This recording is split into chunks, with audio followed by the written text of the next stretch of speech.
Good morning, students. I hope you all are good. So today we are going to start next chapter, that is chapter number 4, effects of electric current. So in this lecture, today we will discuss energy transfer in electric circuit, then heating effect of electric current, magnetic effect of electric current, right hand thumb rule, and magnetic field due to a current in a solenoid. Okay. So first of all, how you will decide that the given material is good conductor of electricity or is a insulator? If you have two materials or more than two materials, so how you will define which one is good conductor and which one is not good conductor, that is insulator? So we know that those substances having very less resistance, very less resistance, that will be conductor, and those substances which will be very high resistance, that is insulator. Example, you all know, example of conductor is like aluminium, copper, silver, iron, etc. And example of insulators are like pen, plastic, paper, wood, etc. These all are the example of insulator. Okay. So how energy is transferred in an electric circuit? So next topic is energy transfer.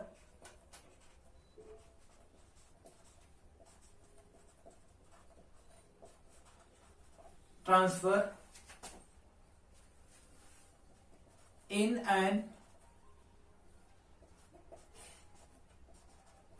electric circuit. So we have to make an electric circuit.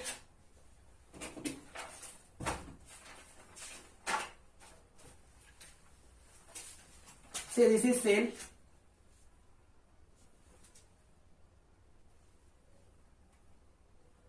This is cell. This is positive terminal. This is negative terminal. Now this is combination of cell is known as battery. So here this is battery.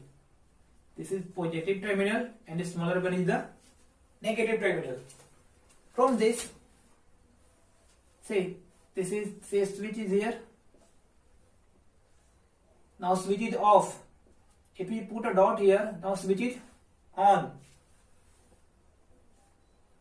Say there is a resistor having resistance capital R or R. Here we have to connect a ammeter. Why we connect ammeter? To measure the electric current flowing in the, how much current is flowing through the circuit, we can measure with the help of ammeter, and ammeter is connected in series. Okay. See, this is negative terminal, so this side will be negative, so automatically this side will be positive terminal. Let us consider a voltmeter is also connected across this terminal and this terminal. Say this is, here a voltmeter is connected. Why we connect voltmeter? To measure the potential difference between these two terminals. Say this is point A, this is point B. So potential difference across AB or across resistor R can be measured with the help of this voltmeter. Say the potential drop across AB. Say this is VAB.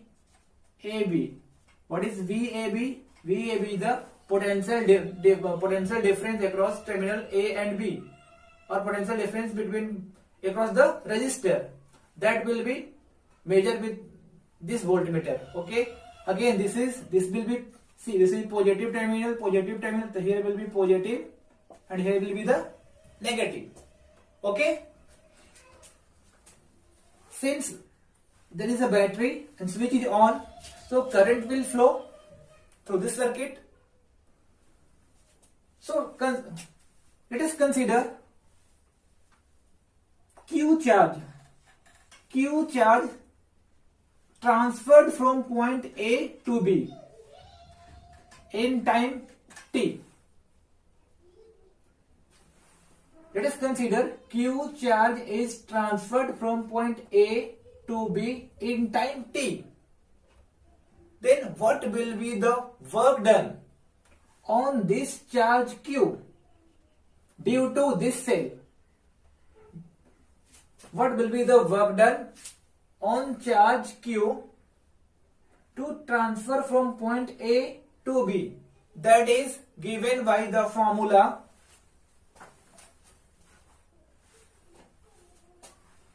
since potential difference VAB equal to work done upon charge transfer. So how much will be work done on this charge Q to transfer from point A to B in time t? So that will be equal to work done. W is the work done, charge Q is the charge transfer. So here W will be equal to VAB, potential difference across AB, that is VAB I have considered here, into Q. So this is the work done on charge Q due to this cell. So from where the energy came? Because we know that without energy, if you have energy, then you can perform a work, you can do any work. If you have no energy, you can't perform any work. So from where this energy came? So this energy came from the cell. This energy came to perform work VAB into Q from the cell. If you remove the cell, this work done will not take place. Understood? So this energy, it means, I mean to say, cell have chemical energy, and this chemical energy will be converted into heat energy through from the resistor R having resistance R through charge Q. So this chemical energy will be converted into heat energy from the resistance R through charge Q. Understood? So the energy will be converted. Listen, energy, I mean to say electrical energy, chemical energy, or simply energy, right? Chemical energy, but in your textbook simply written energy. So energy will be converted into heat energy.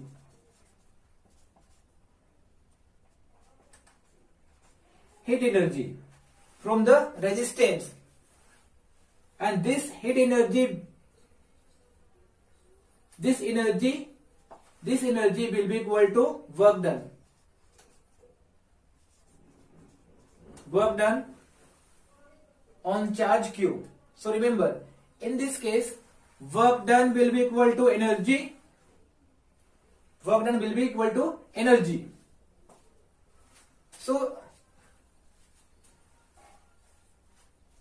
So if you want to define power, electrical power, so electrical power will be equal to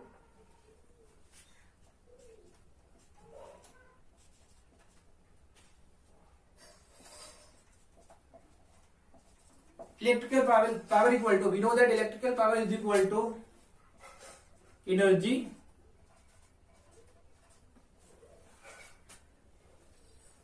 upon time. So electrical power is represented by P.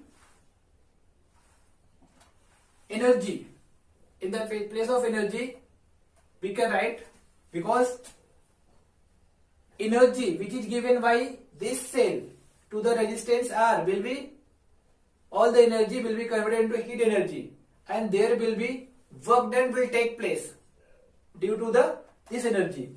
So in the place of energy we can write here V, this one, V AB into Q upon time T. So P will be equal to VAB into I. Why I have written I? The reason is since I is equal to Q upon T. This is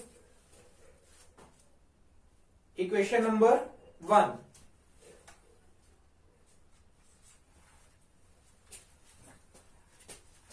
So I will erase this one.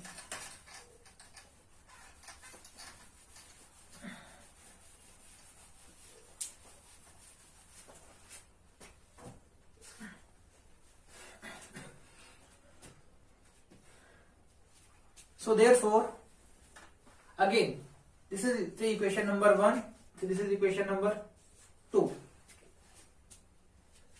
So electrical power P is equal to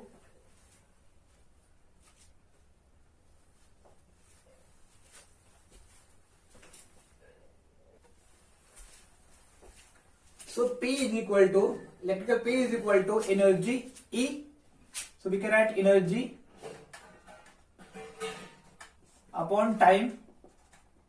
So from here energy here we are talking about chemical energy of the cell is equal to P into T.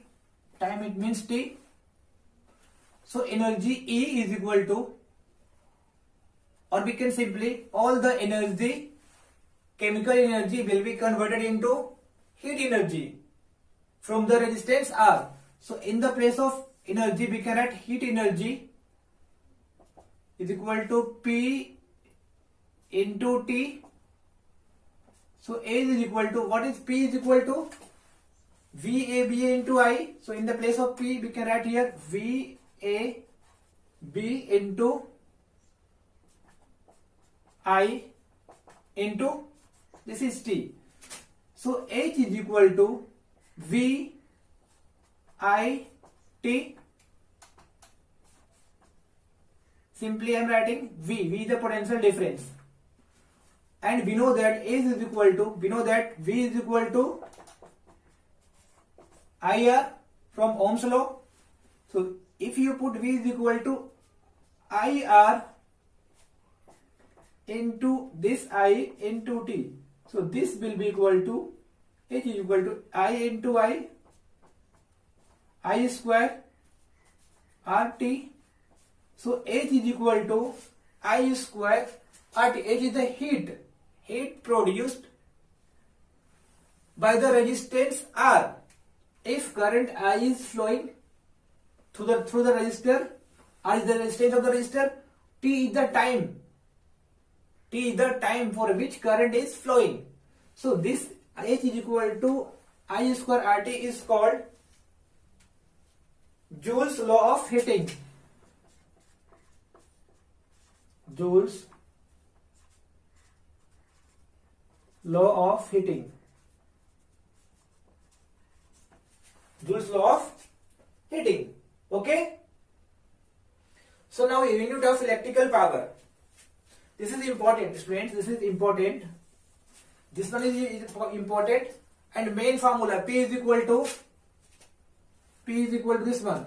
P is equal to V into I. Simply you have to learn P is equal to V into I. This is most important. And this one V is equal to work done upon charge transfer. So I will write here, you have to learn this one. First you learn V is equal to work done upon charge transfer. This is important for the numerical purpose. Second, P is equal to V into I. Third one, H is equal to I square RT. These three formula you have to learn directly in the exam. They will ask question on the basis of this formula only. So now unit of electrical power.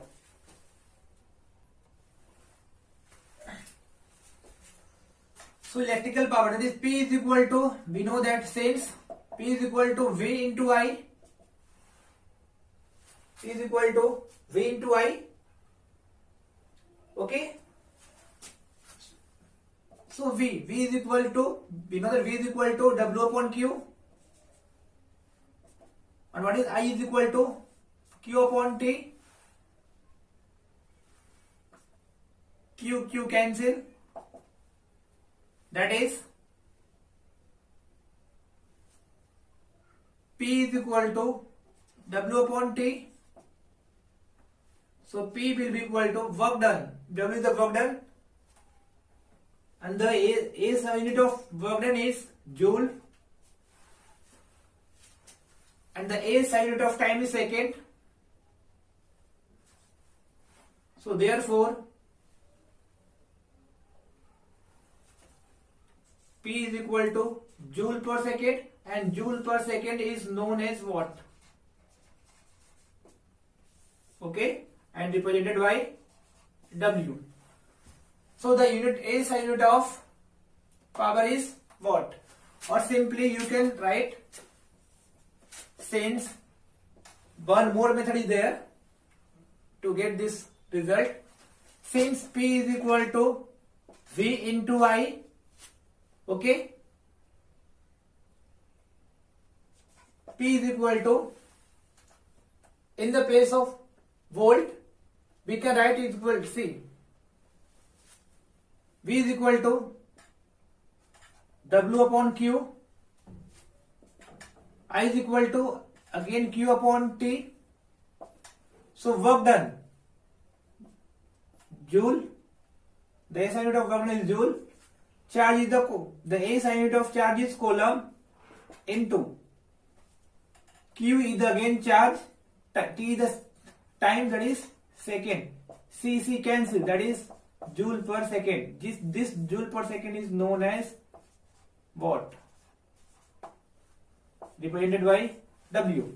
So therefore the SI unit of power, electric power, is watt. Okay.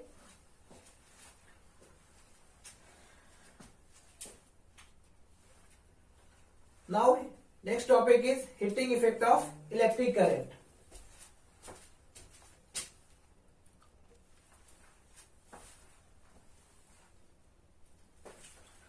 So heating effect of electric current. So simply, when a resistor is connected in an electrical circuit, simply when a resistor is connected in electric circuit, say this is a resistor having resistance R, switch, this is switch,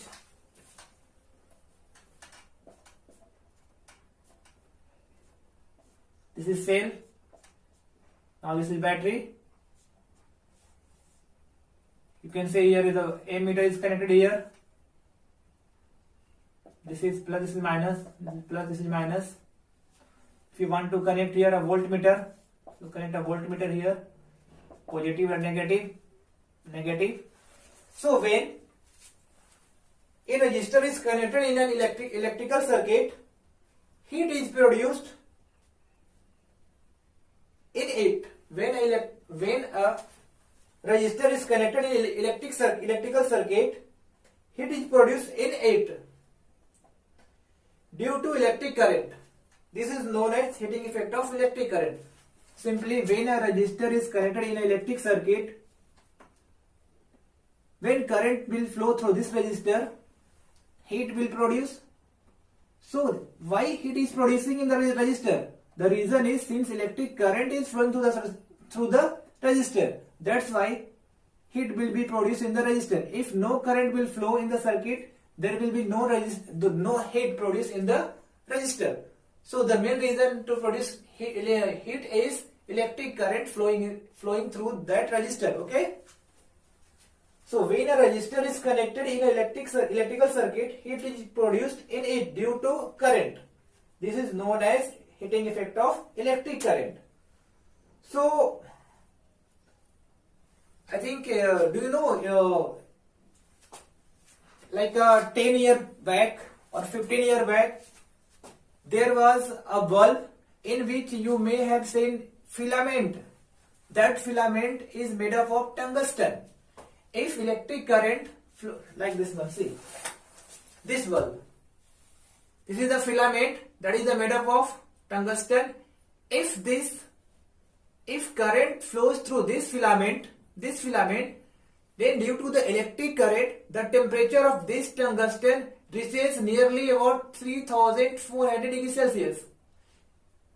Just think, when current flows through this filament, the temperature of filament reaches till 3400 degrees Celsius and emits light. The hot wire also radiates heat to the certain extent.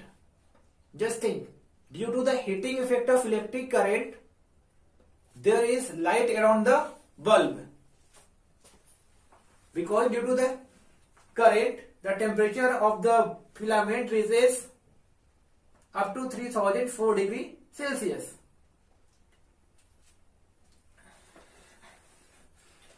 So some concept I want to discuss you. So in your home, there are 3 types of wire. You may observe 3 types of wire. One is red, second is black, and third one is the green. Red wire is called live wire. Black is called neutral. Green is called earth wire. Understood? The potential difference between live wire and neutral wire, that is 220 volt, approx 220 volt. Simply, the potential difference between live and earth wire is 220 volt. How much? 220 volt. So this earthing is for safety purpose. Earthing is for safety purpose. So this is live wire. The color of the standard color of live wire is red, and this is black wire. The standard color of black wire is black, and the standard color of earth wire is green. Always remember, the potential difference between live wire and neutral and black wire, that is neutral wire, is 220 volt. So if you will measure through the voltmeter, then you will get the potential difference across live wire and neutral wire is 220 volt. Okay, similarly, and what will be the potential difference between neutral and earth wire? 0 volt. 0 volt. 0 volt. Okay. So if you want to connect fuse, so fuse is always connected in live wire. Fuse is always connected in, this is fuse. So if you want to connect fuse, you have to connect in the live wire. Okay. So one term is there, that is short circuiting. That is short circuit.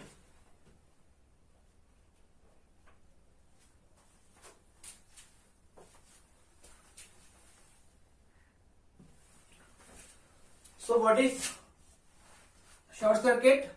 So when live wire and neutral wires comes in contact due to any reason, then short circuiting take place when live wire and neutral wire comes in the contact due to any reason. Then at that time short circuiting will take place.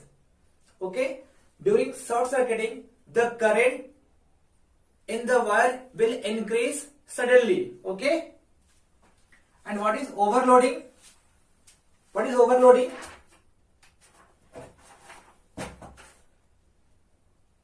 Overloading means flow of large amount of electric current in the circuit beyond its permissible value of current.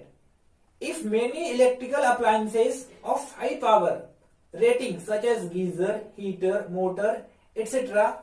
switched on simultaneously, overloading take place.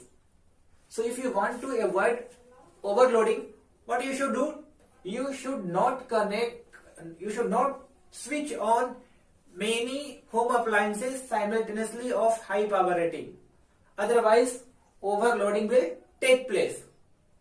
Okay? So this is the earth wire. So earth wire we have to, this is the earthing, the symbol of earthing that you will study in higher standard.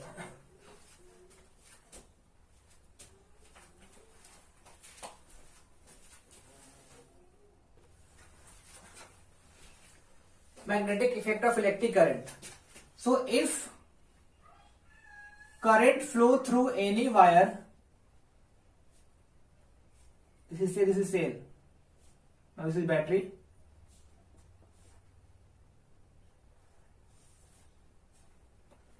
this is a wire. So if current, this is positive, this is negative, so current is flowing in this direction.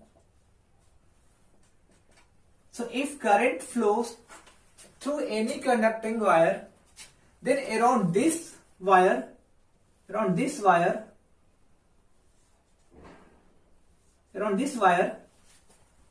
magnetic field is produced. Similarly, say this is the wire in which electric current is flowing through this wire.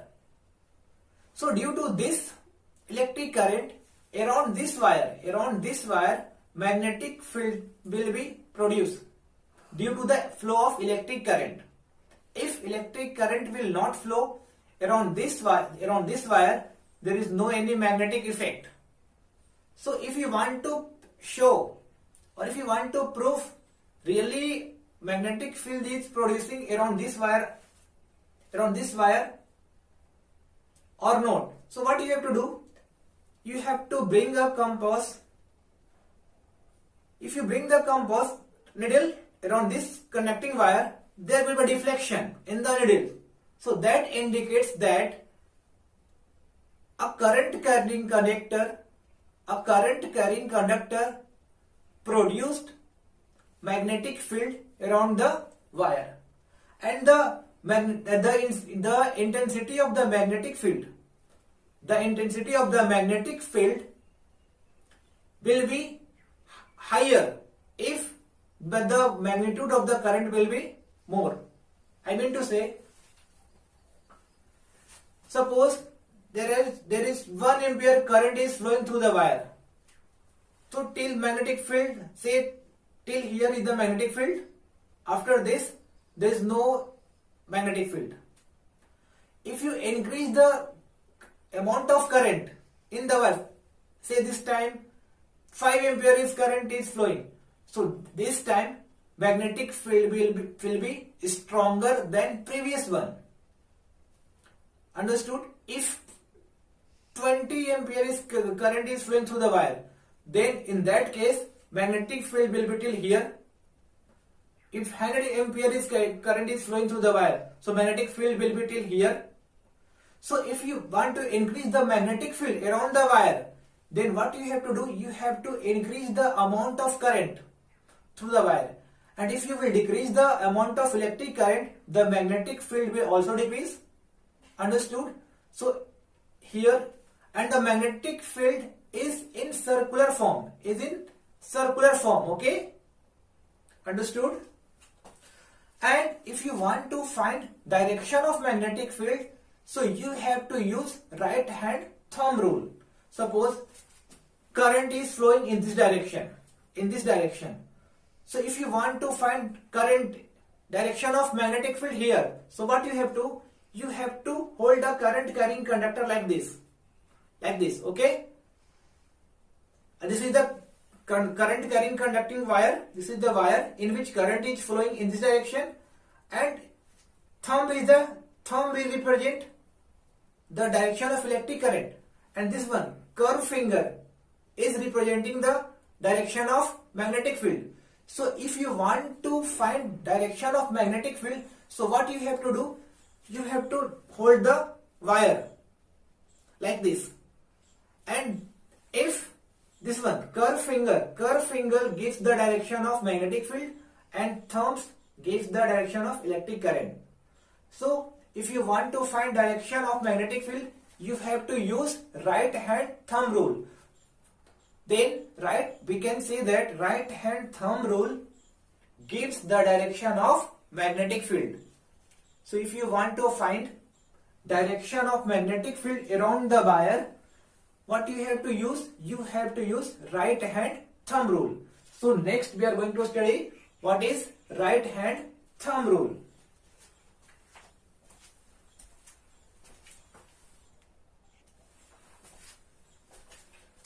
Right hand thumb rule. So what is right hand thumb rule? See, I think this is visible for you. This is right hand thumb rule. So what is right hand thumb rule? Imagine that you have held the conductor in your right hand in such a way that your thumb points the direction of electric current, then turn your fingers around the conductor. The direction of the fingers is the direction of the magnetic lines of force. I repeat, suppose you are holding a current carrying conductor in such a way that your thumb represents the direction of electric current, then your curl finger will show the direction of magnetic field. This is right hand thumb rule. If you are just imagine that this is the conductor, current carrying conductor, and this is the direction. So what is right hand thumb rule? Imagine that you are holding a current carrying conductor in such a way that your thumb represents direction of electric current, then your curl finger will give the direction of magnetic field around the wire. This is right hand thumb rule.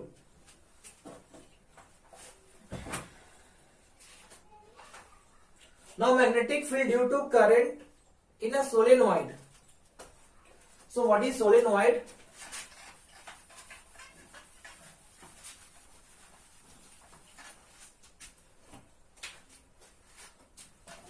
This one is a solenoid. Say this is conducting wire. So if you arrange the wire like this, this is solenoid. A solenoid have a large number of turns, and if you connect this solenoid with a battery,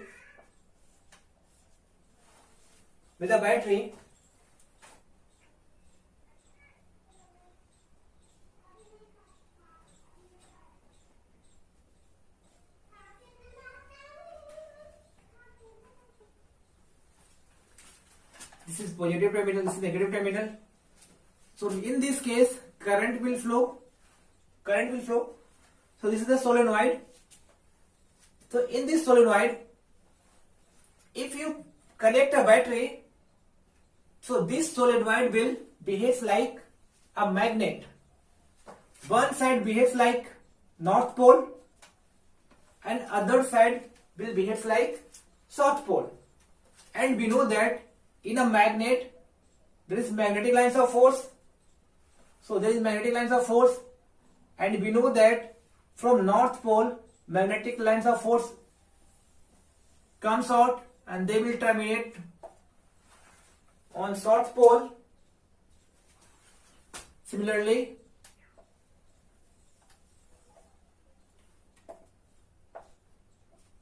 this one. So when a copper wire with a resistive coating is wound in a chain of loops like a spring is called solenoid. Whenever an electric current passes through a solenoid, whenever electric current passes through a solenoid, magnetic lines of force are produced in a pattern. In this pattern, magnetic lines of force is produced in the solenoid. Okay? The properties of the magnetic lines of solenoid are very similar to magnetic field produced by a bar magnet. This magnetic lines of force is just like a bar magnet. One of the open ends of the solenoid acts as a magnetic north pole.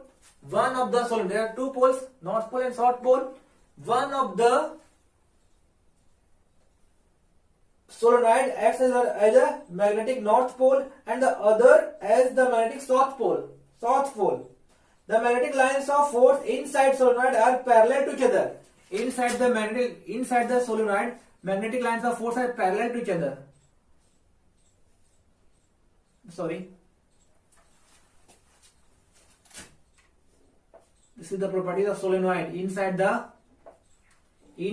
solenoid, the magnetic lines of force are parallel to each other, and magnetic lines of force does not cross each other.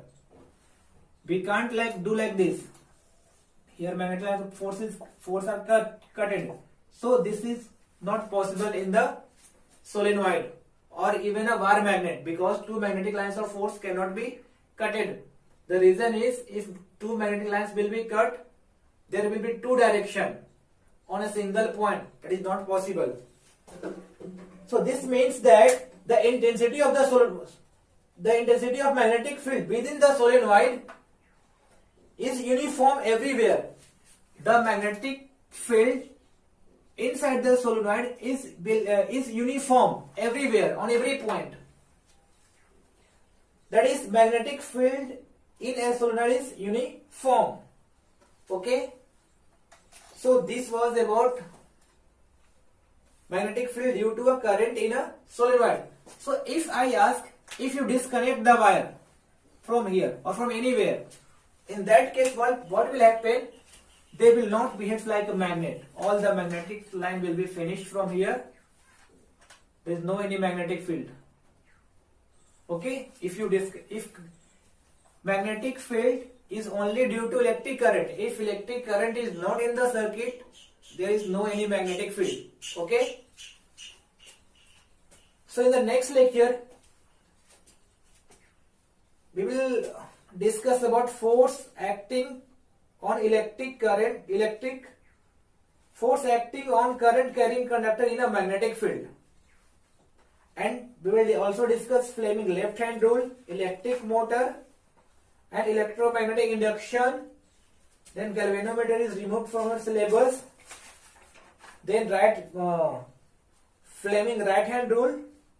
Then electric generator. Okay. Thank you.